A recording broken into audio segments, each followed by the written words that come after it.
చెప్పని బ్రదర్ అన్న ఒకే ఒక్క మాట మెగా హీరోల మధ్య భూకంపానికి కారణమైన సంగతి తెలిసిందే.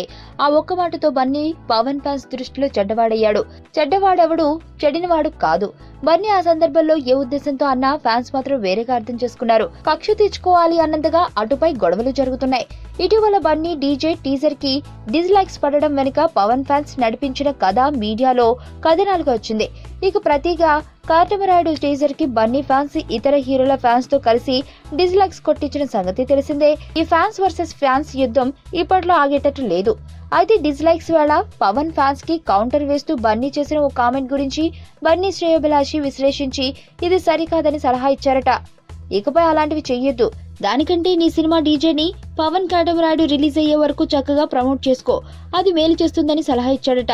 ట్వీట్ కి ప్రతి ట్వీట్ సరైన సమాధానం కాదని ఉద్బోధించారట సదరు శ్రేయోభిలాషి. దీంతో బన్నీ ఆ దిశగా చర్యలు చేపట్టాడు. ఏప్రిల్ 8న తన పుట్టినరోజు సందర్భంగా ప్రమోషన్ స్పీడ్ మరింత పెంచాలని చూస్తున్నాడు. మే ద్వితీయార్థంలో డీజేని రిలీజ్ చేయాలా వద్దా అన్నది ఇంకా డిసైడ్ కాలేదట. అప్పటికే ఏప్రిల్ 28న బాహుబలి 2 రిలీజ్ అవుతుంది కాబట్టి ఈ సినిమా రెండో వారంలోనూ స్పీడ్ చూపిస్తే కాస్త వెనక్కి తగ్గి మే ఎండింగ్ లో రావాలని ప్లాన్ చేస్తున్నాడని ఫిలిం నగర్ జనాలు చెప్పుకుంటున్నారు. సుబ్బు, నీకు తెలుసా, నాకు ఎర్లీ మార్నింగ్ ఒక కల వచ్చింది. నువ్వు నన్ను జ్యువెలరీ షాప్కి తీసుకెళ్ళి వడ్డానం కొనిచ్చావంట. ఏ టైంకి? గుర్తులేదు సుబ్బు, 5కి అనుకుంటా.